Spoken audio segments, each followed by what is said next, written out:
அல்லேலூயா. எல்லாம் சந்திப்பதில் ரொம்ப சந்தோஷம். இவ்வளோ காலையில் இவ்வளோ பேர் வந்திருக்கிறீங்க. அதோட பெரிய விஷயம் என்னென்னா, கிறிஸ்மஸ் ஆராதனைக்கு என்னை ஏன் கூப்பிட்டாங்கன்னு தான் தெரியல. அதான் ரொம்ப முக்கியம். ஐயா தனிப்பட்ட முறையில் ரொம்ப நேசிப்பாங்க. மொத்த ஆவி உடையவர்கள்.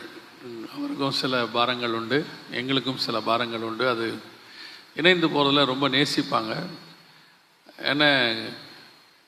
என்னை கிறிஸ்மஸ் ஆராதனைக்கு ஒதுக்கி வச்சுருப்பாங்க பொதுவாக. ஏன்னா நான் கிறிஸ்மஸை பற்றி என்ன பேசுவேன்னு நிறைய பேருக்கு தெரியும். இன்னைக்கு காலையில் என்னுடைய கேட்டாங்க என்னை பார்த்து, உங்களை யார் கூப்பிட்டா கிறிஸ்மஸ் அன்னைக்குன்னு. அதான் சொன்னேன், என்னையும் கூப்பிட்டுருக்குறாங்க அப்படின்னு சொல்லி. ஸோ உங்களை எல்லாம் சந்திப்பதில் உண்மையிலே ரொம்ப சந்தோஷம். விழிச்சிருக்கிறீங்களா, சந்தோஷமாக இருக்கிறீங்களான்னு அவர் கேட்டார். அது யூஸ்வலாக இருப்பீங்க. யாராவது விழிச்சிருக்கிறீங்களா? தூக்கம் ஒன்றும் இல்லையே. எத்தனை பேர் டீ குடிச்சிட்டு வந்தீங்க? டீயே குடிக்கலையா? கொஞ்சம் கஷ்டம்தான். நான் ஒன்றா தெரியுறேன்னா ரெண்டா தெரியுறேன்னா? ஒன்றா தான் தெரியுறேன்னா? சரி, ரைட், ஓகே. ஏன்னா செய்தி கொடுக்கறதுக்கு சில நேரம் மோசமான நேரம். மத்தியானம் சாப்பிட்ட பிறகு செய்தி கொடுக்க சொல்லுவாங்க. அதை விட மோசமான நேரம் உலகத்திலே ஒன்றும் கிடையாது. அதே மாதிரி ஆல் நைட் ப்ரேயரில் நைட் 2 மணிக்கு செய்தி கொடுக்க சொல்லுவாங்க. அதுவும் யாரும் கேட்க மாட்டாங்க. இப்போ தான் முதலாக காலையில் 4:30 மணி 5 மணிக்கு செய்தி கொடுக்குறோம். நான் பேசுகிறதெல்லாம் தெளிவாக கேட்குதா? நீங்கள் எப்படி கேட்குதோ அதை வச்சு தான் நானும் முழிச்சிருக்க முடியும். ஆனால் உங்களெல்லாம் பார்த்தா கொஞ்சம் உற்சாகமாக தான் கிளம்பி வந்திருக்கிறீங்க. கிளம்புறதுக்கே 2 மணி நேரம் ஆயிருக்கும் முடியாது காலையில். அல்லேலூயா. ஏன்னா நீங்கள் வந்திருக்கிறத பார்த்தா எப்படியும் ஒரு 3 மணிக்கெலாம் கிளம்ப ஆரம்பித்தா தான் நீங்கள் இந்த ரேஞ்சுக்கு இப்போ உட்காந்துருக்க முடியும். பரவாயில்ல, ஸ்தோத்திரம், பிரைஸ் தி லார்ட். கர்த்தருடைய வார்த்தைக்கு நேராக நாம் கடந்து போவோம். ஒரு வசனத்தை வாசிக்கலாம். மத்தேயு எழுதின சுவிசேஷம் 2ஆம் அதிகாரம் 11வது வசனத்தை வாசிக்கலாம். மத்தேயு எழுதின சுவிசேஷம் 2ஆம் அதிகாரம் 11வது வசனம்.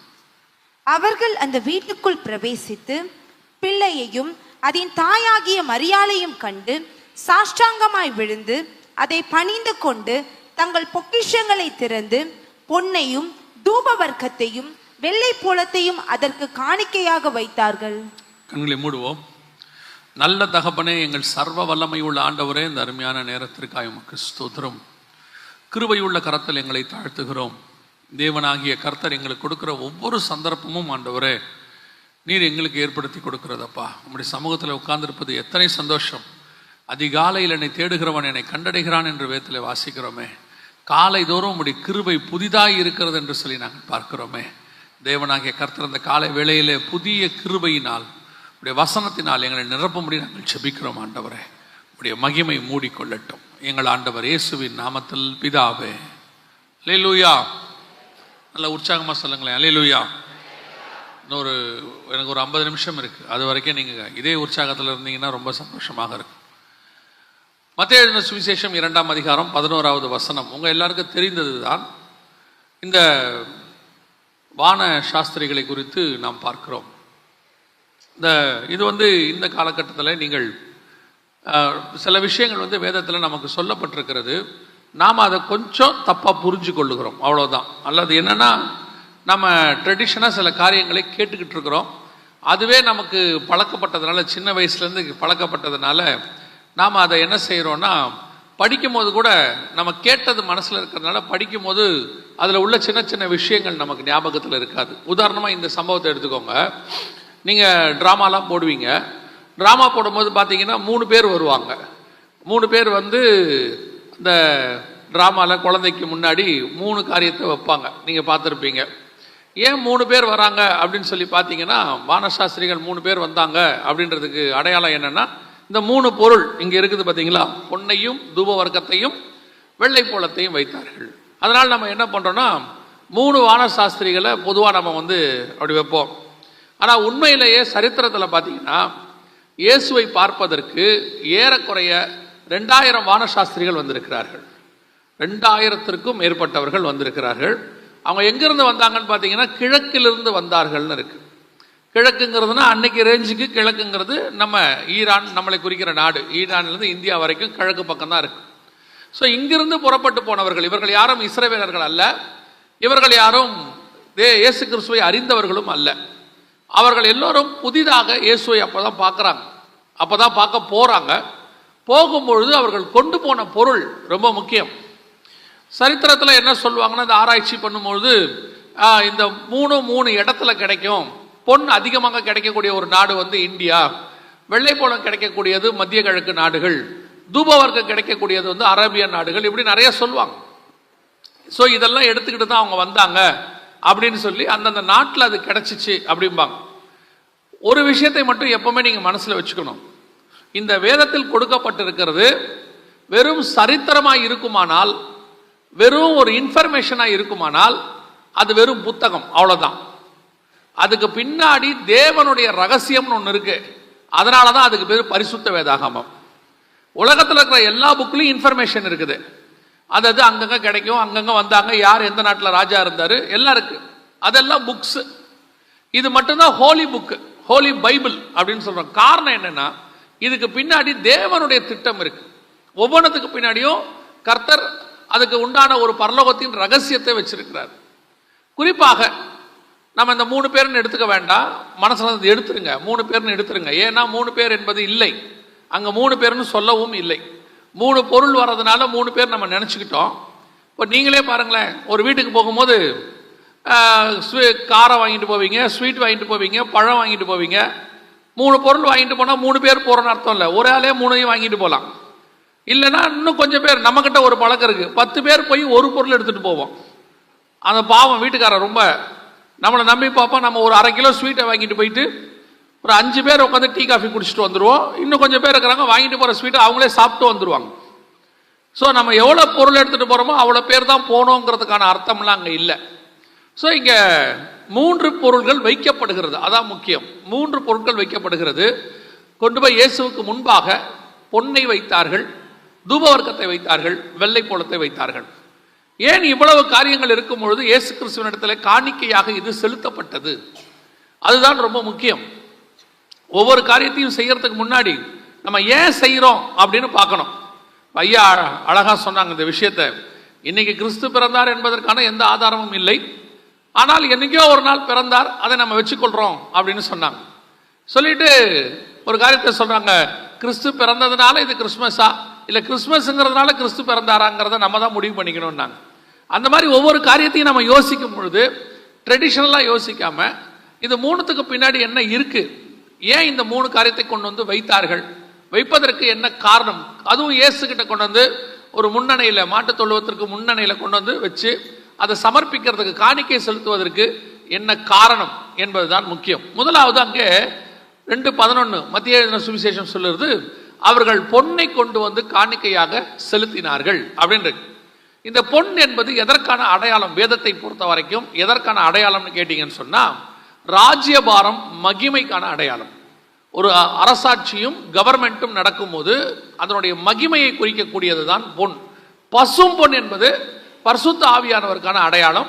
அது யாத்ராகமத்திலையும் லேவியராகமத்திலையும் ஆண்டவர் சொல்வார், ஆசாரிப்பு கூடாரத்தில் பசும் பொன்னினாலே அப்படின்னு சொல்வார். அதே வேளையில் பொன் என்பதற்கான ஒரு அடையாளம் என்னன்னு கேட்டீங்கன்னா, மகிமை, பிரசன்ஸ், அதோடு கூட ராஜ்யபாரம். வாசிங்க தானியேல் தீர்க்கதரிசன புஸ்தகம் 2ஆம் அதிகாரம், தானியேல் புஸ்தகம் 2ஆம் அதிகாரம் 37-38 வாசி. ராஜாவே, நீ ராஜாதி ராஜாவா இருக்கிறீர். பரலோகத்தின் தேவன் உமக்கு ராஜரீகத்தையும் பராக்கிரமத்தையும் வல்லமையையும் மகிமையையும் அருளினார். சகல இடங்களிலும் உள்ள மனுபுத்திரரையும் வெளியின் மிருகங்களையும் ஆகாயத்து பறவைகளையும் அவர் உமது கையில் ஒப்பு கொடுத்து உம்மை அவைகளை எல்லாம் ஆளும்படி செய்தார். பொன்னான அந்த தலை நீரே. அப்போ ஒரு நேபுகாத் நேச்சார் ஒரு சிலையை பார்க்குறாரு. அதில் ஒரு சிலையில சொப்பனத்தில் அது பொன்னாக இருக்கிறது தலை. அந்த பொன் என்பதற்கான விளக்கத்தை தான் இந்த வசனம் கொடுக்குது. 2:37-38 வசனம் சொல்லுது, சகல இடங்களிலும் உள்ள மனுபுத்திரரையும் வெளியின் மிருகங்களையும் ஆகாயத்து பறவைகளையும் அவர் உமது கையில் ஒப்பு கொடுத்து அப்படின்னு இருக்கு. இப்போ இயேசு கிறிஸ்து வர்றதுக்கு முன்னாடி வரைக்கும் இந்த உலகத்தின் ராஜ்யம் யார் கையில இருக்குது அப்படின்னு பார்த்தீங்கன்னு சொன்னா, உங்க எல்லாருக்கும் தெரியும். 4ஆம் அதிகாரம் மத்தேயுல பிசாசு இயேசுவை கொண்டு போய் மலை மேல நிறுத்தி ஒரு வார்த்தை சொல்றான், இந்த உலகத்தின் ராஜ்யங்களும் அதன் மகிமைகளும் எனக்கு கொடுக்கப்பட்டிருக்கிறது, எனக்கு இஷ்டமானவனுக்கு நான் கொடுக்கிறேன் அப்படின்னு சொல்றான். ஆதாம் மூலமாக இந்த உலகத்தில் ஆளுகை தொடங்கியது. ஆண்டு கொள்ளுங்கள் ஆண்டவர் ஆதாம் சொன்னார். ஆதாம் அதை இழந்துட்டார், அது பிசாசு கைக்கு போயிருச்சு. ஏறக்குறைய 4000 வருஷமா இந்த ஆளுகை பிசாசின் கையில் இருக்கிறது. இப்ப இந்த பொன்னை கொண்டு வந்து வைப்பதற்கான அடையாளம் என்னன்னா, உலகத்தினுடைய ராஜ்யம், மகிமை, இது அத்தனையும் பராக்கிரமம் எல்லாத்தையும் ஆளுகை செய்கிற ஒருத்தர் பிறந்திருக்கிறார். அவர் இனி அவர்தான் ஆளுகை செய்ய போகிறார் என்று அர்த்தம். நாம் தேவனை, இயேசு கிறிஸ்துவை பிறந்ததற்கு என்ன காரணமாக நினைக்கிறோம்? நம்ம பொறுத்த வரைக்கும் நம்ம பர்த்டேவும் இயேசு பர்த்டேவும் ஒரே மாதிரி ஆக்கிட்டோம் இன்னைக்கு. ஆனா நம்ம பர்த்டே விட இயேசு பர்த்டே மோசமா போயிட்டு இருக்குது. என்ன மோசமா போயிட்டு இருக்குதுன்னு கேட்டீங்கன்னா, பொதுவா நம்ம பையனுக்கு பர்த்டே வந்தா நம்ம பையனுக்கு தான் ட்ரெஸ் எடுப்போம். ஆனா இயேசுநாதருக்கு பர்த்டே வந்தா நமக்கு தான் எடுத்துக்கிறோம், அவருக்கு எடுக்கல. இப்ப இதுதான் இங்க பிரச்சனையே. இயேசுக்கு பர்த்டே வருது, அப்ப நீங்க யாருக்கு ட்ரெஸ் எடுக்கணும்? இயேசுக்கு தானே எடுக்கணும். நான் என்னைக்காவது இயேசுக்கு ட்ரெஸ் எடுத்துருக்கிறோமா? அப்ப நீங்க கேட்கலாம், இது என்னங்க பைத்தியகாரத்தனமா இருக்குது, இயேசுநாதருக்கு ட்ரெஸ் எடுக்க முடியுமா? எடுக்கலாம், நல்லா எடுக்கலாம். ஒவ்வொரு வருஷமும் எடுக்கலாம், டெய்லி கூட எடுக்கலாம். ஏன்னா இயேசு என்ன சொல்றாருன்னா, இந்த சிறியோரில் யாருக்கு எதை செய்தீர்களோ அதை எனக்கே செய்திருக்கிறீர்கள்னு சொல்றாரு. அப்ப இயேசுநாதருக்கு நீங்க பர்த்டே கொண்டாடணும்னா முதல்ல போய் ஏழைகளுக்கு எடுத்து கொடுக்கணும், அவனுக்கு ட்ரெஸ் எடுத்து கொடுக்கணும். இருக்கிற மொத்த நல்ல ட்ரெஸ்ஸையும் நம்ம போட்டுக்கிட்டு, இருக்கிற நல்ல கேக்கெல்லாம் வாங்கி நம்ம சாப்பிட்டு விட்டு, இந்த மதியானத்துக்கு மேலே எப்படியும் பிரியாணி அடிச்சு நொறுக்கிடுவீங்க, அதையும் சாப்பிட்டு விட்டு, எல்லாம் இன்னைக்கு முழுக்க நம்ம சந்தோஷமா இருந்து விட்டு, அதுக்கு பேர் இயேசுக்கு பர்த்டே. இப்ப இயேசுநாதர் உட்காந்து என்ன பார்த்துக்கிட்டு இருப்பார் நினைக்கிறீங்க? அவர் மேல இருந்து என்ன பார்த்துக்கிட்டு இருப்பார் நினைக்கிறீங்க? படுபாவீங்க. இவங்களே கொண்டாடுறாங்க, இவங்களே சாப்பிட்றாங்க, எல்லாம் சந்தோஷமா இருக்கிறாங்க. பர்த்டே மட்டும் என் பேரை வச்சு கொண்டாடிட்டு இருக்கிறாங்க. நீங்க கொண்டாடணும்னு முடிவு பண்ணிட்டீங்கன்னா, உங்க பையனுக்கு பர்த்டேக்கு உங்க பையனுக்கு ட்ரெஸ் எடுக்கிற மாதிரி இயேசுநாதருக்கு எடுங்க, ஏழைகளுக்கு எடுங்க. நீங்க எடுக்க வேணாம்னு சொல்ல, உங்களுக்கு முதல்ல அவங்களுக்கு எடுத்து கொடுத்துருங்க. அவங்களுக்கு ஒன்று கொடுங்க, அவங்களுக்கு ஒரு சாப்பாடு கொடுங்க. உங்க வீட்டில் 5 பேர் சாப்பிடும் போது வெளியே ஒரு 2 பேருக்கு சாப்பாடு கொடுங்க. வாங்குற பிரியாணியை 5-7 பேருக்கா சேர்த்து வாங்குங்க. இதுதான் ஆசீர்வாதம். இன்னைக்கு பர்த்டே நம்ம இப்படி எப்படி ஆயிட்டோம்? இயேசுநாதர்கிட்ட கொண்டு போய் ஒரு காணிக்கையும் கொடுக்கறது இல்லை.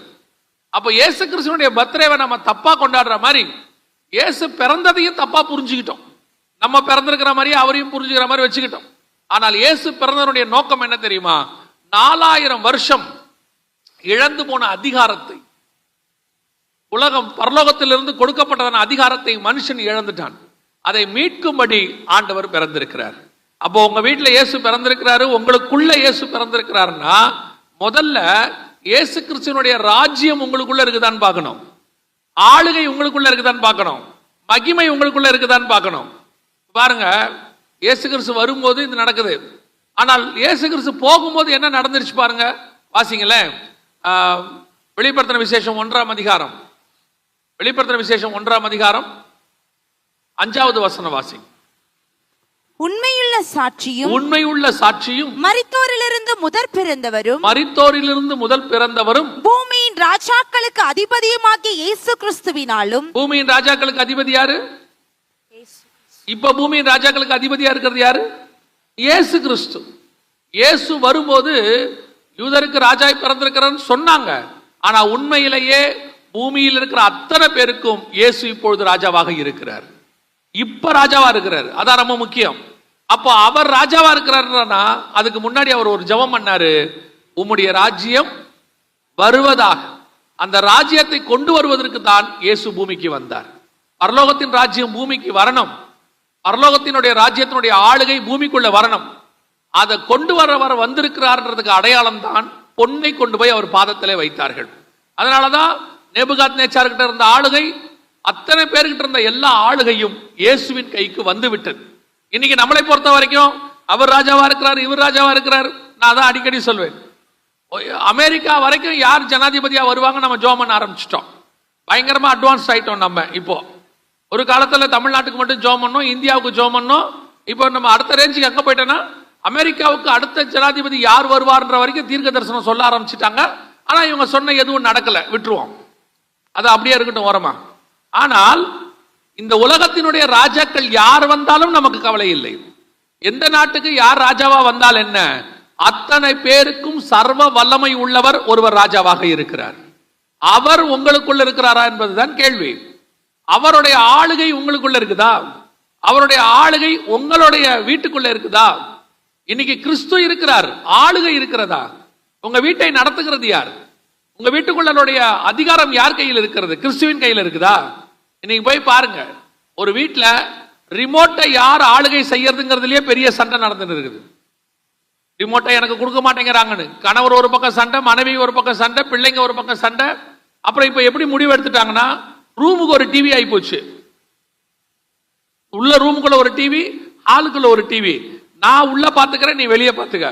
இன்னும் இப்போ ஒரு படி மேல போய் ஆளாளுக்கு போன் எடுத்துக்கிட்டு ஒரு ரூம்ல உட்கார்ந்து இருக்குது. எந்த அளவுக்கு யாருடைய ஆளுகையும் யார் கையிலும் இல்லை. இப்ப என்ன சொல்றோம், என் பேச்சை என் மனைவி கேட்கறது இல்ல, இது கணவன் சொல்றாரு. மனைவி சொல்றாங்க, பிள்ளைங்க என் பேச்சை கேட்கறதே இல்லை, மனைவி சொல்றாங்க. பெரிய அண்ணன் சொல்றான், தம்பி என் பேச்சை கேட்கவே மாட்டேங்கிறான். இப்ப ஸ்கூல்ல டீச்சர்ஸ் சொல்றாங்க, பிள்ளைங்க இப்பெல்லாம் எங்க பேச்சை கேட்கறதே இல்லை. அதோட அர்த்தம் என்ன?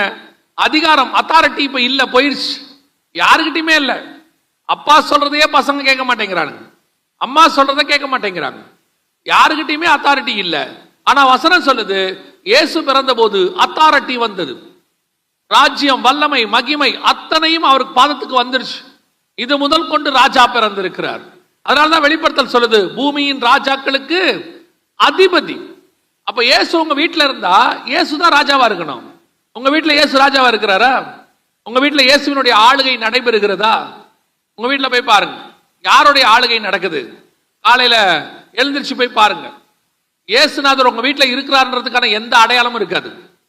உங்க பிள்ளைங்க ஸ்கூலுக்கு போகிற வரைக்கும் இயேசுநாதர் உங்க வீட்டுல இருக்கிறதுக்கான எந்த அடையாளமும் இருக்காது. காரணம் என்னன்னா, உங்க பிள்ளைங்க ஸ்கூலுக்கு போகிற வரைக்கும் 3ஆம் உலக யுத்தம் ஒண்ணு நடக்கும் இல்லையா? அடித்தடி நடக்கும். ஷூ எங்க, சாக்ஸ் எங்க, அதங்க இத்தங்க அப்படியே புடிச்சு, அப்படியே இந்த அம்மா பாவமா இருக்கும். இந்த அம்மாவை பார்த்தா காலில் சக்கரம் கட்டாத குறைதான், அப்படியே கிச்சனுக்கும் ஹாலுக்கும் ஓடிக்கிட்டே இருக்கும். இதுல அந்த அம்மாவுக்கு எப்போ ரொம்ப கோபம் வரும் தெரியுமா? இவ்வளவு ஓடிக்கிட்டு இருக்கும் போது ஒரு ஆள் உட்காந்து பேப்பர் படிச்சுட்டு இருப்பார் அந்த வீட்டுல. யாரு? அவங்க வீட்டுக்காரர். இந்த அம்மாவுக்கு அந்த வீட்டுக்காரரை பார்க்கும்போது அவ்வளவு கோபம் வரும். ஆனா வீட்டுக்காரரை திட்ட முடியாது நேரடியா. அதனால பொத்தாம் பொதுவா சொல்லும், நீங்க எல்லாம் உருப்படவே மாட்டீங்கடாங்க. பையனை சொல்ற மாதிரியே சொல்லும். அந்த பையன் ஸ்கூலுக்கு, பொண்ணு ஸ்கூலுக்கு போகிற வரைக்கும் அந்த வீடு 3ஆம் உலக யுத்தம் மாதிரி இருக்கும். இயேசுநாதர் வீட்டில் இருக்கிறதுக்கான எந்த அடையாளமும் இருக்காது. இப்ப கூட பாருங்க, எக்ஸாம் முடிஞ்சிருச்சு போன சனிக்கிழமை. பையன் சொல்றான் எக்ஸாம் முடிஞ்சிருச்சுன்னு. அம்மா ஷாக் ஆயிருச்சு, எப்படா திறப்பாங்க ஸ்கூலு? அந்த அம்மா தான் முதல் கேள்வி கேட்குது, ஸ்கூல் எப்ப திறக்கிறாங்க? 3ஆம் தேதி. 3ஆம் தேதியா? அந்த அம்மாவுக்கு அவ்வளவு ஷாக்கா இருக்கு. ஏன்னா இவன் வீட்டுல இருந்தானா அவ்வளவு தொல்லை. வீடு 3ஆம் உலகத்தோட மோசமா போயிட்டு இருக்கு. அடுத்து சாயங்காலத்துல போய் பாருங்க உங்க வீட்டை. உங்க வீட்டுல சண்டை இருக்காது, ஆனா சீரியல்ல போற சண்டை உங்க வீட்டுல போயிட்டே இருக்கும். எல்லா வீட்லயும் சாயங்காலம் 7 மணிக்கு மேல சண்டை சத்தம் தான். அவளை கொல்லாம விட மாட்டேன், அவ குடும்பத்தை நான் பிரிக்காம விட மாட்டேன், இப்படி எல்லா வீட்லயும் சண்டை. இப்ப இவங்க என்ன சொல்றாங்க பாடும்போது, எங்க வீட்டுக்குள் இயேசுவின் ராஜ்யம் நடைபெற்று கொண்டிருக்கிறது. யார் சொன்னது? 100% போய்.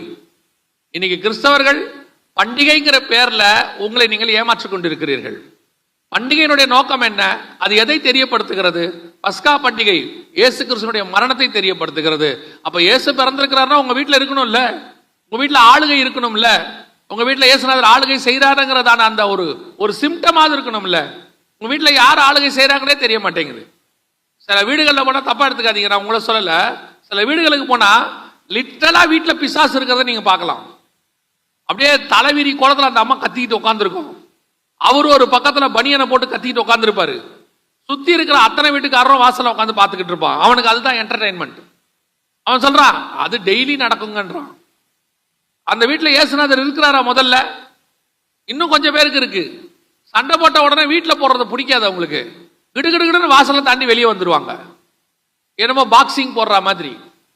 கிறிஸ்தவ குடும்பத்துல முதல்ல கிளம்பி வெளியே வந்து வாசல்ல நின்னு சண்டை போடுறது தான் அவங்களுக்கு பெரியது. என்ன நீங்க சாட்சி கொடுக்குறீங்க? இதுல வேற கிளம்பி கையில பைபிளோட பிள்ளைக்குட்டியில கூட்டிக்கிட்டு புதுசா ட்ரெஸ் போட்டுக்கிட்டு நாங்கெல்லாம் சர்ச்சுக்கு போறோம். எங்க போறீங்க? சர்ச்சுக்கு போறோம். இதுல வேற இப்ப நீங்க போயிட்டு 5 வகை பலகாரம் 7 வகை பலகாரம் தட்டுல வச்சு பக்கத்து வீட்டுக்கு எடுத்துட்டு போவீங்க. அவன் அப்படியே பார்த்துக்கிட்டே இருப்பான். நேத்து சண்டை போட்ட வீடா இது? இன்னைக்கு இவ்வளவு நல்லவங்களா இருக்கிறாங்க. அவங்களே சொல்லுவான், ஒரு நாள் தான் அப்படி இருப்பாங்க, நாளைக்கு பாருங்க அவங்கள பத்தி தெரியும்பா. இன்னைக்கு பண்டிகை கொண்டாடுகிறதுனாலே நீங்கள் கிறிஸ்தவர்கள் என்று தெரியக்கூடாது. உங்கள் வீடின் ஒவ்வொரு நாள் சாட்சியும் நீங்கள் கிறிஸ்தவர்கள் என்று தெரிய வேண்டும். இயேசு உங்க வீட்டுக்குள்ள இருக்கிறது தெரியணும். தெரியுதா? அதான் கேள்வி. உங்க வீட்டுக்குள்ள கிறிஸ்துவின் ராஜ்யம் இருக்கா? ஆளுகை வந்துடுச்சா? யோசிச்சு பாருங்க. இயேசு பிறந்தார்னு தெரிஞ்ச உடனே ஏரோது கலங்கினான்னு இருக்கு. எருசலேம் நகரத்தார் கலங்கினார்கள். காரணம் என்ன? அந்த ராஜ்யம் வந்த உடனே மத்த இருக்கிற அத்தனை பேரும் பயப்படுறாங்க. அப்போ உங்களுக்குள்ள கிறிஸ்து வந்துட்டார்னா, உங்க வீட்டுக்குள்ள கிறிஸ்து பிறந்துட்டார்னா, உங்களுக்குள்ள கிறிஸ்துக்குள்ள நீங்க பிறந்துட்டீங்கன்னா உங்க வீட்டுக்குள்ள ஒரு அத்தாரிட்டி இருக்கும், ஒரு ராஜ்யம் இருக்கும். இன்னைக்கு கிறிஸ்துவின் ராஜ்யம் வீட்டுல இல்ல, வேற யாருடைய ராஜ்யமோ நடந்துட்டு இருக்கு. அதை முதல்ல சரி பண்ணுங்க. அதை சரி பண்ணுவதுதான் உண்மையிலேயே கிறிஸ்து பிறந்திருக்கிறாருன்னு அர்த்தம். உங்க வீட்டுக்குள்ள ஒரு வருஷம், இப்ப நீங்க எப்படி ஜனவரி மாசம் 1ஆம் தேதி ஆளாளுக்கு ஒரு தீர்மானம் எடுப்பீங்க இல்ல? 1ஆம் தேதி மாதிரி தீர்மானம் எடுக்கிற நாள் உலகத்திலே என்னைக்கும் இல்ல. 2ஆம் தேதி மாதிரி தீர்மானத்தை மீறுற நாளும் கிடையாது.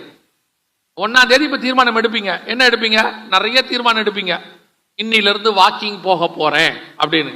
2ஆம் தேதியே போக மாட்டீங்க. என்ன முடிவு எடுப்பீங்க? நாளையில இருந்து போலாம். அது கதை முடிஞ்சு. நீங்க இந்த தீர்மானத்துக்கெல்லாம் பதிலா இது எல்லாத்தையும் விட்டுட்டு ஒரு தீர்மானம் எடுங்க. இந்த வருஷத்துல இருந்தாவது எங்க வீட்டுக்குள்ள கிறிஸ்துவின் ராஜ்யம் நடக்கணும்னு நாங்க விரும்புறோம். ஜெபம் பண்ணுங்க. நீங்க கொண்டு வர முடியாது, நீங்க ஜெபம் பண்ணுங்க, உங்களால் கொண்டு வர முடியும். இன்னைக்கு அநேக வீடுகள் கிறிஸ்து உள்ளே ஆளுகை செய்கிறாரானே தெரியல, அந்த இடத்துல தான் இருக்கு. 2வது அந்த வசனத்தை திருப்பி வாசிங்க பார்ப்போம். மத்தேயு எழுதின சுவிசேஷம் 2:11 வாசிங்க. அந்த வீட்டுக்கு பிரவேசித்து பிள்ளையையும் அதன் தாயாகிய மரியாளையும் கண்டு சாஷ்டாங்கமாய் விழுந்து அதை பணிந்து கொண்டு தங்கள் பொக்கிஷங்களை திறந்து பொன்னையும் தூப வர்க்கத்தையும் வெள்ளை போலத்தையும் அதற்கு காணிக்கையாக வைத்தார்கள். 2வது என்ன வச்சாங்க? பொன்னையும் தூப வர்க்கத்தை வைத்தார்கள். தூப வர்க்கம்னா என்ன? முதல்ல அது நமக்கு தெரியணும். தூப வர்க்கம்னா என்ன, எதை குறிக்கிறது? புதிய ஏற்பாட்டில் தூப வர்க்கம் என்பது எதை குறிக்கிறது? வாசிங்க. வெளிப்படுத்தின விசேஷம் 5ஆம் அதிகாரம் 8வது வசனத்தை வாசி. வெளிப்படுத்தல் 5:8 வாசிங்க. அந்த புஸ்தகத்தை அவர் வாங்கின போது அந்த 4 ஜீவன்களும் 24 மூப்பர்களும் தங்கள் தங்கள் சுரமண்டலங்களையும் பரிசுத்தவான்களுடைய ஜெபங்களாகிய தூப வர்க்கத்தால் தூப வர்க்கத்தால் நிறைந்த பொற்கலசங்களையும் பிடித்துக் கொண்டு ஆட்டுக்குட்டியானவருக்கு முன்பாக வணக்கமாய் விழுந்து. நல்லா கவனிங்க. அப்போ தூப வர்க்கம் என்பது எதை குறிக்கிறது? ஜெபங்களை குறிக்கிறது. 2வது, இயேசு கிறிஸ்து உங்களுக்குள் இருக்கிறார் என்றால் உங்களுக்குள் ஒரு நிச்சயம் இருக்கணும், என்னுடைய எல்லா ஜெபங்களுக்கும் பதில் கொடுக்கிறவர் ஒருவர் என் வீட்டுக்குள் இருக்கிறார் என்று அர்த்தம். ஏன்னா இயேசு கிறிஸ்துவுக்கு முன்னாடி ஜெபம் பண்ணாங்க, ஆண்டவர் கேட்டாரு, பதில் கொடுத்தாரு. ஆனால் இயேசு வந்த பிறகுதான் வசனம் தெளிவா இருக்கு, என் நாமத்தினாலே நீங்கள் எவைகளை கேட்பீர்களோ அவைகளை பெற்றுக்கொள்வீர்கள். இன்னைக்கு வீட்டில் உங்க வீட்டில் இருக்கிற ஜெபம் எப்படிப்பட்டதாக இருக்கிறது?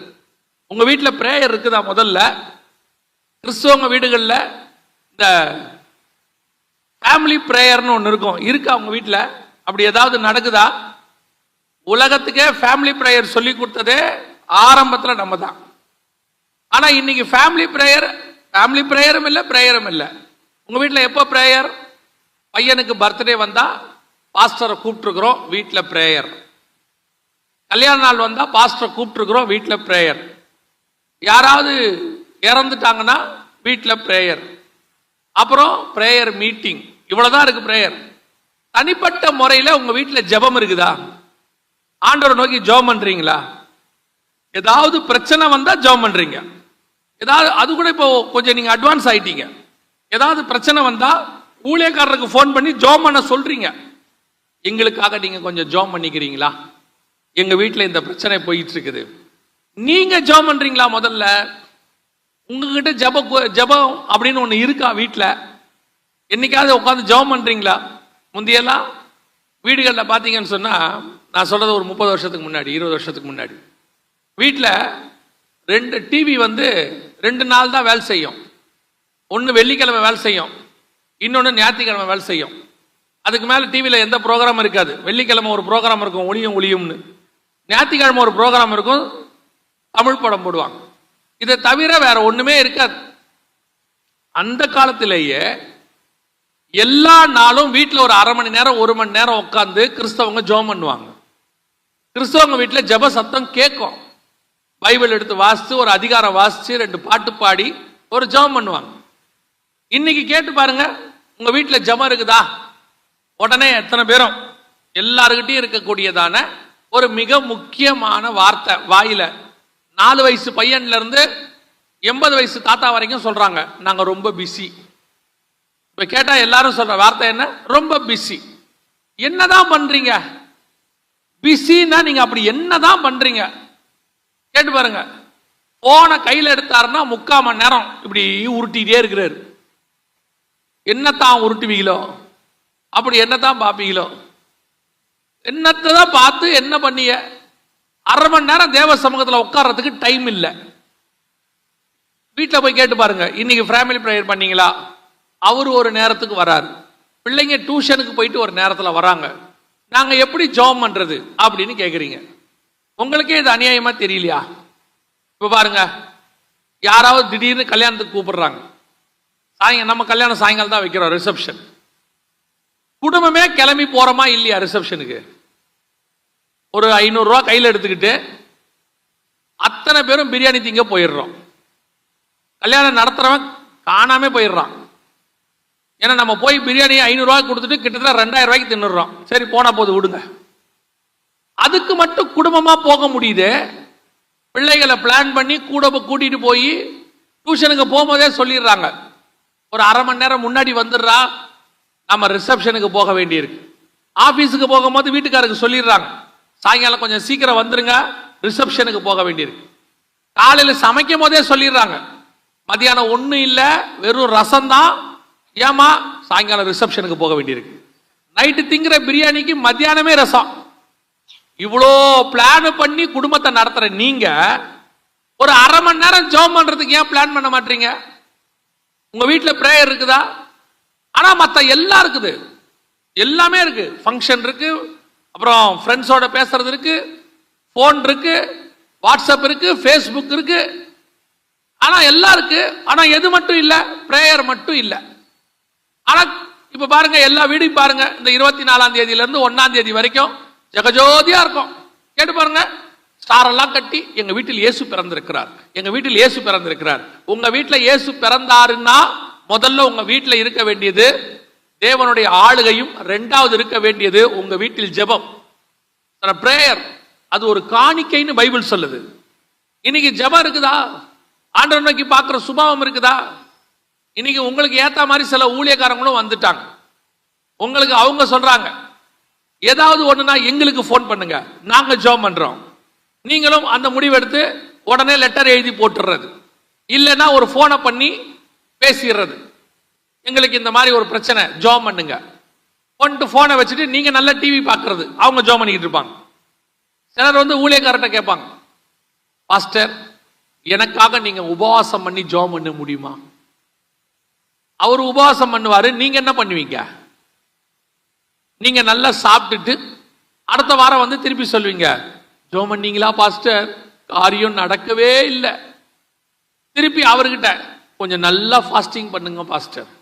அவரு ஃபாஸ்ட் பண்ணி அவர் உடம்பு போயிருச்சு. நீங்க நல்லா பலுகி பெருகி நீங்க நல்லா ஆயிட்டிய.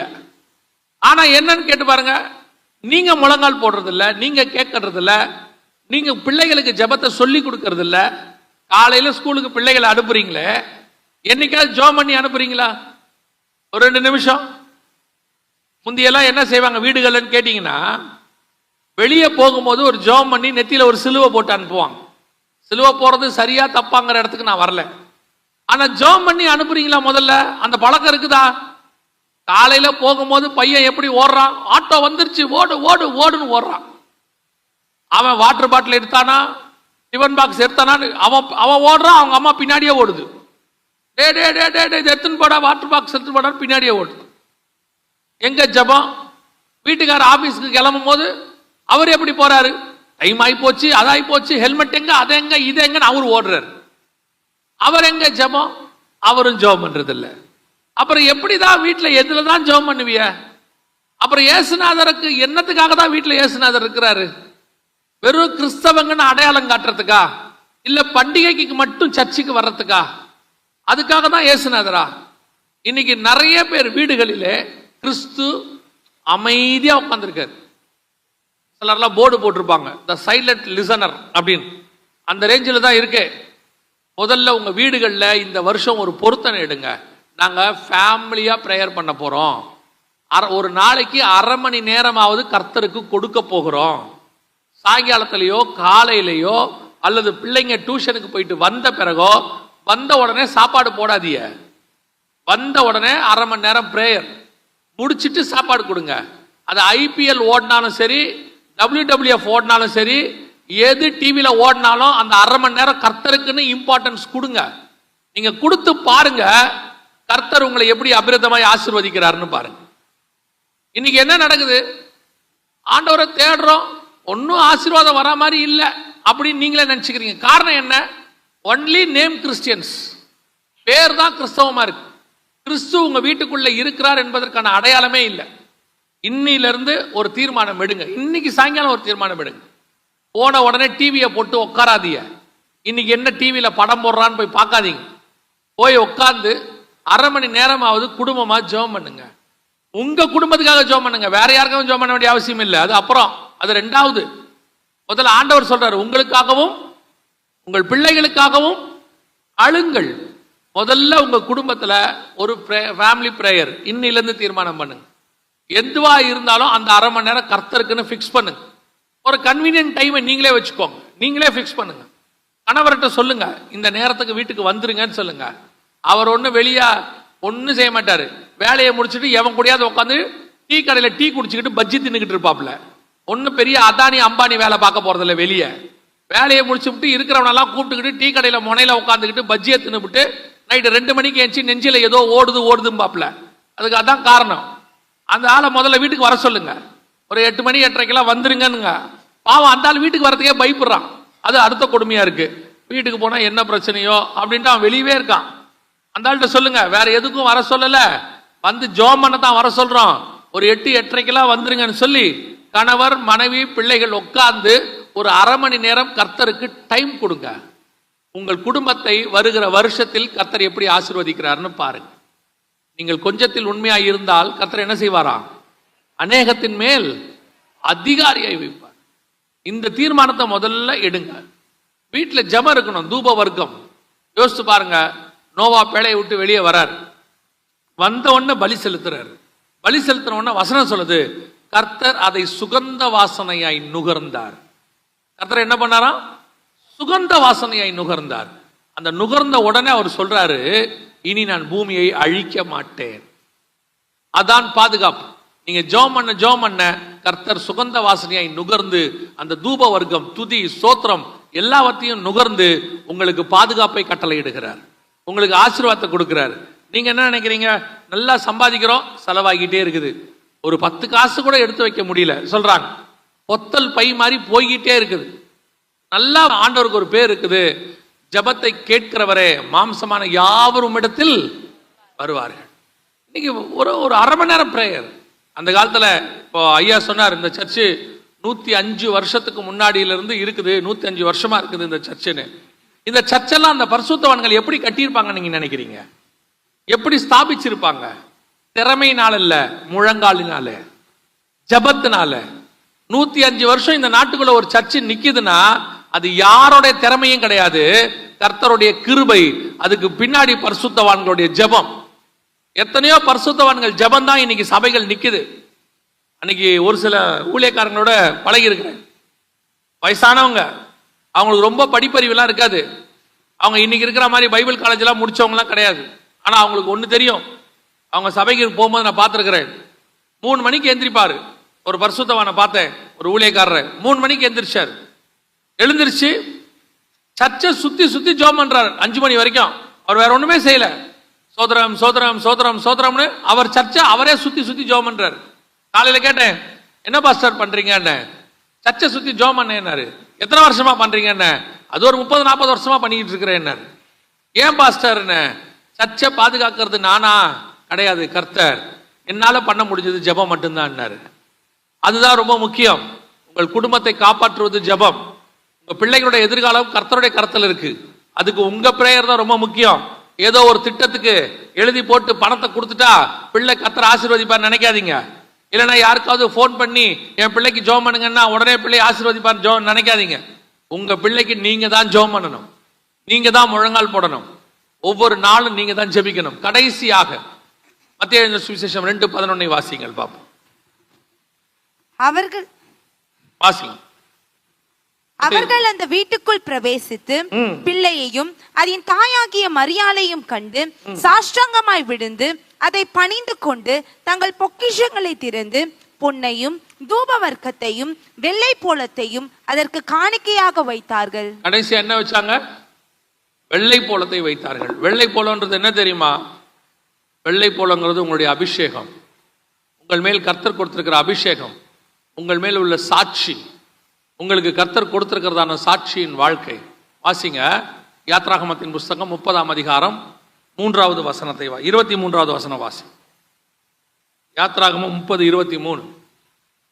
மேன்மையான சுகந்த வர்க்கங்களாகிய சுத்தமான வெள்ளை போலத்தில் பரிசுத்த ஸ்தலத்தின் சேக்கலின்படி 500 சேக்கல் எடையையும் சுகந்த கருவாப்பட்டையிலே அதில் பாதியாக 250 சேக்கல் எடையையும் சுகந்த வசம்பில் 250 சேக்கல் எடையையும் லவங்கப்பட்டையில் 500 சேக்கல் எடையையும் ஒலிவ எண்ணெயில் 1 குடம் எண்ணெயும் எடுத்து அதனால் பரிமள தைலக்காரன் செய்வது போல சுட்டப்பட்ட பரிமள தைலமாகிய சுத்தமான அபிஷேக தைலத்தை உண்டு பண்ணுவாயாக. அது பரிசுத்த அபிஷேக தைலமா இருக்க கடவது. இதான் வெள்ளை போலத்துக்கான அர்த்தம். ஏன் இயேசு கிட்ட கொண்டாந்து வெள்ளை போலத்தை வச்சாங்க தெரியுமா? அடுத்த ஆசாரியன் பிறந்திருக்கிறார். ஒரு பக்கம் ராஜா பிறந்திருக்கிறார், ஒரு பக்கம் ஆசாரியன் பிறந்திருக்கிறார். வெள்ளை போலத்தை கொண்டு வந்து வைக்கும் பொழுது உங்களையும் என்னையும் கர்த்தர் அப்படிதான் அழைச்சிருக்கிறார். வாசிங்க இன்னொரு வசனத்தை, வெளிப்படுத்தின விசேஷம் 1ஆம் அதிகாரம் 6வது வசனத்தை வாசிங்க. வெளிப்படுத்தல் 1:6. நம்மிடத்தில் அன்பு கூர்ந்து தமது இரத்தத்தினாலே நம்முடைய பாவங்களற நம்மை கழுவி நம்முடைய பிதாவாகிய தேவனுக்கு முன்பாக நம்மை ராஜாக்களும் ஆசாரியர்களும் ஆக்கின. போதும், ராஜாக்களும் ஆசாரியரும் ஆக்கின. இந்த வெள்ளை போலம் என்பது ஆசாரியத்துவத்துக்கான அடையாளம். வெள்ளை போலம் என்பது சாட்சிக்கான அடையாளம். வெள்ளை போலம் என்பது அபிஷேகத்துக்கான அடையாளம். இன்னைக்கு ஆண்டவர் உங்களையும் உங்க வீட்டுக்குள்ள அப்படி ஒரு அபிஷேகத்தை வச்சிருக்கிறார். உங்க வீட்டுக்கு உங்களை வெறும் ராஜாவா வைக்கல. நமக்கெல்லாம் எப்படி தெரியுமா இருக்கு? ராஜாவா இருக்கணும்னு ரொம்ப ஆசை. வீடு அரண்மனை மாதிரி இருக்கணும், அந்த வீட்டில் நான் ராஜாவா இருக்கணும். சிலர்லாம் சொல்லுவாங்க, எங்க அப்பா எங்களை ராணி மாதிரி வச்சிருந்தாரு அப்படிம்பாங்க. அந்த வீட்டுக்கு அவங்க எப்படி இருந்திருக்கிறாங்க? ராணி மாதிரி இருந்திருக்கிறாங்க. அதுவே பிள்ளைகளை சொல்லும் போது சொல்லுவாங்க, அப்பாக்கள் சொல்லுவாங்க தங்களுடைய பெண் பிள்ளைகளை கொஞ்சம் போது, இந்த எங்க வீட்டுடைய ராணி இதுதான், எங்க வீட்டுடைய இளவரசி இதான்பாங்க. நம்ம வீட்டுக்கு நம்ம தான் ராஜா, நம்ம வீட்டுக்கு நம்ம தான் ராணி, நம்ம வீட்டுக்கு நம்ம தான் இளவரசர். நம்ம ஒன்றும் பெரிய நாட்டுக்கு ராஜாவாக போறதில்ல. ஆனா இன்னொன்னு இருக்கு, உங்க வீட்டுக்கு நீங்கள் தான் ஆசாரியன். கர்த்தர் உங்களை தான் ஆசாரியனா வச்சிருக்கிறார். பிள்ளைகளுக்கு போதிக்க வேண்டியது உங்களுடைய கடமை. உங்கள் குடும்பத்துக்கு ஆசாரியத்துவத்துக்கு நீங்க தான் முக்கியமாக இருக்கணும். இன்னைக்கு உங்க குடும்பத்துக்குள்ள வெள்ளை போலத்தினுடைய வாசனை இருக்குதா? வெள்ளை போலம் என்ன தெரியுமா? வாசனை, சாட்சி. நீங்க யோவான் எழுதின சுவிசேஷம் 12ஆம் அதிகாரத்தை நீங்க வாசிச்சு பாருங்க. 2-3 வசனத்துல மரியாள் கொண்டு வந்து வாசிங்க. அங்கே அவருக்கு ராவிருந்து பண்ணினார்கள். மார்த்தாள் பணிவிடை செய்தால், லாசரும் அவருடனே கூட பந்தியிருந்தவர்களில் ஒருவனாயிருந்தான். அப்பொழுது மரியாள் விலையேற பெற்ற களங்கமில்லாத நலதம் என்னும் தைலத்தில் ஒரு ராத்தல் கொண்டு வந்து அதை இயேசுவின் பாதங்களில் பூசி தன் தலைமயிரால் அவருடைய பாதங்களை துடைத்தாள். அந்த வீடு முழுவதும் தைலத்தின் பரிமளத்தினால் நிறைந்தது. அப்போ உங்க வீட்டுக்குள்ள வெள்ளைப்போளம் இருக்குமானால் உங்க வீடு முழுவதும் தைல வாசனையால் நிரம்பும், அபிஷேக தைலத்தினால் நிரம்பும். உங்க வீடு சாட்சியின் வாசனையால் நிரம்பும். உங்க வீட்டை பார்க்கிறவங்க கிறிஸ்து உங்க வீட்டுக்குள்ள இருக்கிறாரு, ஒரு இந்த வீட்டை மாதிரி நான் ஆசீர்வாதமா இருக்கணும்னு நினைக்கணும். அதுதான் வெள்ளைப்போளத்தினுடைய தன்மை. சில நேரங்களிலே வீட்டுக்குள்ள கசப்பான அனுபவம் வரும், சில பாடுகள் வரும், சில பிரச்சனைகள் வரும், வராம இருக்காது. அப்படி வந்தாதான் குடும்பம். ஆனா அவைகளுக்கு நடுவுல கர்த்தர் உங்களுக்கும் எனக்கும் ஒரு ஆசீர்வாதமான வாசனையான வாழ்க்கை வச்சிருக்கிறார். அடுத்தவங்க பார்க்கும்போது உங்களை என்னையும் சாட்சி சொல்லணும். கர்த்தரால் ஆசீர்வதிக்கப்பட்டவங்க இப்படித்தான் இருப்பாங்க. பாருங்க, அந்த குடும்பத்தை பாருங்க, இயேசுவை ஏற்றுக்கொண்டாங்க, இன்னைக்கு என்னவா மாறிட்டாங்க. அவங்க இயேசு கிறிஸ்துவை நம்புறாங்க, அவங்க குடும்பம் எப்படி ஆசீர்வாதமா இருக்குது, அவங்க பிள்ளைகள் எப்படி இருக்கிறாங்க பாருங்கன்னு நம்மளை பார்த்து சாட்சி சொல்லணும். அதான் வெள்ளைப்போளத்தினுடைய தன்மை. இன்னைக்கு நாம குடும்பத்தை பார்த்து சாட்சி சொல்ல முடியுதா? பெரிய கொடுமை என்ன தெரியுமா? இந்த நாள்ல சொல்றது கொஞ்சம் வருத்தப்படுறேன். இங்க சென்னை ஹைகோர்ட்ல போனா டிவோர்ஸ் கேஸ்ல கிறிஸ்தவர்கள் கேஸும் அதிகமா இருக்குது. கிறிஸ்தவர்களும் அதிகமாக அங்க டிவோர்ஸ்ல இருக்கிறாங்க. மற்ற மதக்காரங்க டிவோர்ஸ்ல இருக்கும் போது நாம வாழ்ற வாழ்க்கையை பார்த்தா அவங்க தெரிஞ்சுக்க முடியும். பாருங்க, கிறிஸ்தவர்களுக்குள்ள டைவர்ஸே இல்ல, அவங்க எவ்வளவு ஒத்துமையா இருக்கிறாங்கன்னு சொல்ல வேணாமா? இன்னைக்கு கிறிஸ்தவ குடும்பங்களை பார்த்தா மற்ற குடும்பங்களை விட மோசமான நிலைமைக்கு இருக்கு. நம்மளை பார்க்கும் பொழுது அவர்களுக்கு தெரியணும், கிறிஸ்து இந்த வீட்டில் இருக்கிறாரு, அதனால இவங்க ஆசீர்வாதமா இருக்கிறாங்க. கிறிஸ்துவை ஏற்றுக்கொண்டாங்க, அதனால ஆசீர்வாதமா இருக்கிறாங்க. நம்மளை சுத்தி நிறைய புறஜாதியார் இருக்கிறாங்க. நம்மளை சுத்தி சொந்தக்காரங்க நம்மளை பார்த்துக்கிட்டே இருக்கிறாங்க. அவங்க எல்லாருக்கும் நம்ம தான் வெள்ளை போல வாசம். அதுதான் அந்த வெள்ளை போலங்கிறது வாசனை. இப்ப நீங்க சென்ட் அடிக்கிறீங்களே, அந்த சென்ட்ல அந்த வெள்ளை போலம் கலந்துருக்கும் எல்லா சென்ட்லயும். அதுதான் அதோடைய இன்கிரீடியன்ட்ஸ். அது உள்ள அந்த வெள்ளை போலம் கொஞ்சம் வைப்பாங்க. அதனாலதான் உங்க சென்ட் ஸ்மெல்லா இருக்குது, நல்ல வாசனையா இருக்கிறதுக்கு அதான் காரணம். எவ்வளோ காஸ்ட்லியான வெள்ளை போலம் வாங்குறீங்களோ அவ்வளோ காஸ்ட்லியா இருக்கும் உங்க சென்ட், அவ்வளோ ஸ்மெல் வரும். அந்த ஸ்மெல்லுக்கு காரணமே மிர்ருன்னு சொல்லக்கூடியதான அந்த வெள்ளை போலம் தான். அப்போ அதோட அர்த்தம் என்ன? இந்த வெள்ளை போலம் வாசனை வீசி அநேகரை உங்கள் பக்கம் திருப்பும். அதுதான் இயேசு கிட்ட கொண்டு வந்து விட்டாங்க. இப்ப பாருங்க, அதுக்கு முன்னாடி இருந்தவங்ககிட்ட இல்லாத ஒரு சாட்சி இயேசு கிட்ட இருக்கு. இயேசு சொல்றாரு, என்னில் குற்றம் உண்டு என்று உங்களில் சொல்ல முடியும். இயேசு சொல்றாரு, நான் பரிசுத்தராய் இருக்கிறது போல நீங்களும் பரிசுத்தராய் இருங்கள். அதே மாதிரி தான் நம்ம குடும்பத்தை பார்க்கும்போது, நம்ம குடும்பத்தை வெளியே இருக்கிறவங்க பார்க்கும்போது இந்த குடும்பத்தை மாதிரி வரணும். நாம பிள்ளைகளை வளர்க்குற முறையை பார்க்கும்போது அவங்க சொல்லணும், இந்த பிள்ளைகள் மாதிரி வளர்க்கணும். நான் ஒரு காரியத்தை சொல்லிட்டு முடிக்கிறேன், கவனிங்க. ஒரு இந்திய அரசாங்கத்தில் ஒரு 50 வருஷத்துக்கு முன்னாடி இந்திய அரசாங்கத்தில் மிக முக்கியமான போஸ்டிங், முக்கியமான சீக்ரெட் போஸ்டிங், உண்மையா இருக்க வேண்டிய போஸ்டிங்லாம் வந்துச்சுன்னா என்ன பண்ணுவாங்களாம் தெரியுமா? பெரும்பாலும் கிறிஸ்தவர்களை செலக்ட் பண்ணுவாங்களாம். ஒரு 50 வருஷத்துக்கு முன்னாடி. என்ன காரணம் அப்படின்னு கேட்டீங்கன்னா, அவங்க சொல்லுவாங்களாம், கிறிஸ்தவங்க என்ன செய்ய மாட்டாங்க, தப்பு செய்ய மாட்டாங்க, உண்மையா இருப்பாங்க. நம்ம வீடுகள்லயே சொல்லுவாங்க, அந்த காலத்துல கிறிஸ்தவங்க போய் இப்படிலாம் செய்யறாங்கன்னு கேட்பாங்க. யாராவது கிறிஸ்தவங்க தப்பு பண்ணிட்டா கேட்பாங்க, கிறிஸ்தவங்க இப்படி செய்யறாங்களேன்னு. இப்போ அப்படி இல்லை. இப்போ மொத்த வேலையும் கிறிஸ்தவன் தான் செய்யறான்ற மாதிரி ஆயிப்போச்சு. சாட்சியே கெட்டு போச்சு. நம்ம வீட்டில் ஒரு வாசனை இருக்கணும், வெள்ளை போல வாசனை. அது என்னவா இருக்கணும் தெரியுமா? கிறிஸ்துவின் வாசனை வீசும். வெறும் பண்டிகை நாள் அன்னைக்கு மட்டும் இல்லை, ஏதோ ஒரு ஃபங்க்ஷன் அன்னைக்கு மட்டும் இல்லை, ஒவ்வொரு நாளும் உங்க ஏரியாவில் இருக்கிறவங்க இயேசுவை தெரிந்து கொள்றதுக்கு நீங்க தான் வழி. எப்படி தெரியுமா? உங்க வாழ்க்கையை அவங்க பார்க்கணும், உங்க ஆசீர்வாதத்தை அவங்க பார்க்கணும், உங்க வீட்டில் இருக்கிற சமாதானத்தை அவங்க பார்க்கணும், உங்க வீட்டுக்குள்ள இருக்கிற சந்தோஷத்தை அவங்க பார்க்கணும். பார்த்த பிறகு அந்த ஏரியாவில் இருக்கிறவங்க சொல்லணும், இந்த இயேசு எனக்கும் வேணும்.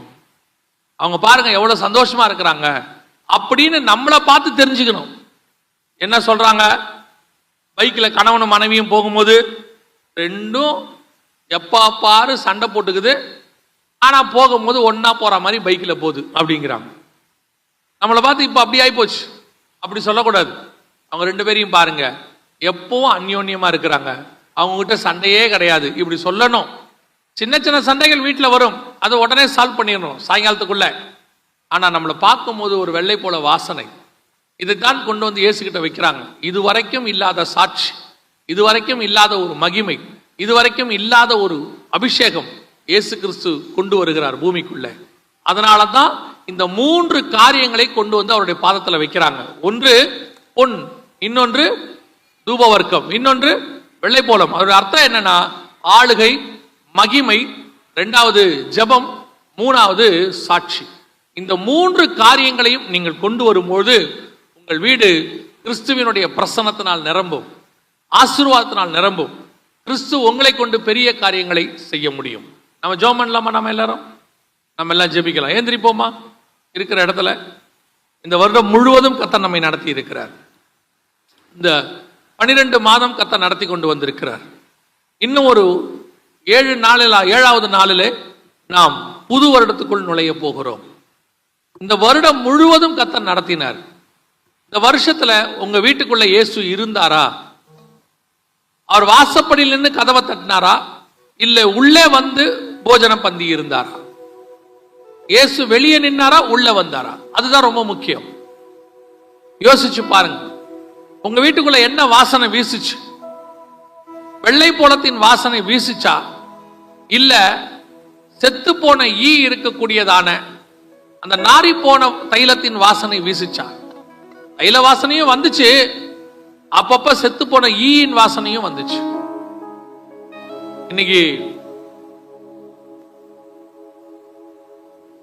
இன்னைக்கு நிறைய பேர் வீட்டுக்குள்ள வெள்ளை போல வாசனை இல்ல, பார்க்கறதுக்கு தான் கிறிஸ்தவ வீடு, ஆனா புறஜாதியாரை விட மோசமான கண்டிஷன். கிறிஸ்தவங்கன்றதுக்கான அடையாளம் கொஞ்சம் கூட இல்லை. பைபிள்ல உள்ள சாட்சியின் வாழ்க்கை கொஞ்சம் கூட இல்லை. ஆண்டவர் பார்க்கிறாரு. பண்டிகை கொண்டாடுவதெல்லாம் 2வது மல்கியா புஸ்தகத்துல சொல்றாரு. நான் சொல்ற வார்த்தையை நீங்க கேட்கல, பண்டிகை மட்டும் கொண்டாடுறீங்க, உங்க பண்டிகையின் சாணியை எடுத்து உங்கள் முகத்தில் அடிப்பேன் அப்படிங்கிறார். ஆண்டவர் பண்டிகை கொண்டாட வேணான்னு சொல்லல, ஆனா என்ன சொல்றாரு தெரியுமா? நான் சொல்றத முதல்ல செய், அப்புறம் தான் மிச்சம் இதெல்லாம். இன்னைக்கு இருக்குதா வீட்டுல இயேசுவின் ஆளுகை இருக்கா? ராஜ்யம் இருக்கா? வீட்டுல சாட்சி இருக்கா? மகிமை இருக்குதா? தேவ பிரசன்னம் இருக்குதா? இல்ல கர்த்தருக்கு விரோதமான சத்தம் கேட்டுக்கிட்டே இருக்குதா? ஒரு தீர்மானம் எடுங்க. இதெல்லாம் இந்த வருஷத்தோட போட்டோம். வருகிற வருஷம் எங்க வீட்டுக்குள்ள கிறிஸ்து இருக்கிற வருஷமாக வரட்டும். வெளியே நிற்கிற கிறிஸ்து என் வீட்டுக்குள்ள வரட்டும். வாசப்படியில் நின்று கதவை தட்டுகிற கிறிஸ்து என் வீட்டுக்குள்ளே நுழையட்டும். எங்களோடு கூட போஜன பந்தி இருக்கட்டும். வெறும் நாங்கள் பண்டிகை கால கிறிஸ்தவர்களாக இராதபடி சாட்சி உள்ள கிறிஸ்தவர்களாக, அநேகருக்கு முன்பாக நிற்கிறவர்களாக, அநேகரை நீதிக்கு உட்படுத்துகிறவர்களாக நாங்க மாறணும். ஒப்பு கொடுப்போமா? இன்னைக்கு ஒரு தீர்மானம், ஒரே ஒரு தீர்மானம். வருகிற ஒரு நாட்கள்ல இருந்து நாங்க தினந்தோறும் ஃபேமிலி பிரேயர் பண்ணுவோம், குடும்ப ஜெபம் பண்ணுவோம், ஆண்டவருக்கு நாங்க நேரம் கொடுக்கோம். எங்க வீட்டுக்குள்ள கர்த்தர் எங்களோடு கூட உலாவுவதற்கு நாங்கள் கதவை திறக்க போகிறோம். அப்படி ஒரு தீர்மானத்தோடு கூட நம்ம இந்த ஜெபத்தை முடிச்சா இந்த நாள் நமக்கு பிரயோஜனமான நாளாக இருக்கும். வெறும் களியாட்டத்துக்கான நாளாக இது இருக்கக்கூடாது. ஒப்பு கொடுப்போமா தேவ சமூகத்துல? ஒப்பு கொடுத்து ஜெபிக்க விரும்புறவங்க கண்களை மூடி கரங்களை தேவனுக்கு நேராக உயர்த்தி, ஆண்டவரே வருகிற வருஷம் நீர் எங்கள் வீட்டுக்குள் இருக்கிற வருஷமாக வரணும், எங்க வீட்டுக்குள் உலாவுகிற வருஷமாக வரணும். நீர் ஆளுகை செய்கிற வீடா என் வீடு மாறணும். என் வீட்டை கடன் ஆளுகை செய்யக்கூடாது, என் வீட்டை வியாதி ஆளுகை செய்யக்கூடாது, என் வீட்டை சண்டை ஆளுகை செய்யக்கூடாது, என் வீட்டை மனுஷன் ஆளுகை செய்யக்கூடாது. கிறிஸ்து ஆளுகை செய்கிற வீடா என் வீடு மாறணும். சர்வ வல்லமை உள்ள எங்கள் தகப்பனே, இந்த நாளுக்காய் உமக்கு நன்றி. கிருபையுள்ள கரத்துல தாழ்த்துகிறோம். காலை வேளையிலே எங்கள் மத்தியிலே உடைய வார்த்தையை அனுப்பின தயவுக்காய் ஸ்தோத்திரம். நாங்கள் வெறும் கேட்கிறவர்களாய் மாத்திரம் அல்ல ஆண்டவரே, அதன்படி செய்கிறவர்களாய் மாற்றும். எப்படி ஆகிலும் வருகிற வருஷம் எங்களுக்கு கிறிஸ்துவோடு கூட நடக்கிற வருஷமாய் மாறட்டும். கிறிஸ்து ஆளுகை செய்கிற வருஷமாய் மாறட்டும். வந்திருக்கிற ஒவ்வொருத்தரையும் ஆசீர்வதிங்கப்பா. அவங்க குடும்பங்கள்ல தேவனாகிய கர்த்தர் வைத்து ஆசீர்வாதத்தை சுதந்திரத்துக் கொள்ள கிருபை பாராட்டும். மகிமையுள்ள கர்த்தர் எங்களை தாழ்த்துகிறோம். எங்கள் ஆண்டவர் இயேசுவின் நாமத்தில் பிதாவே.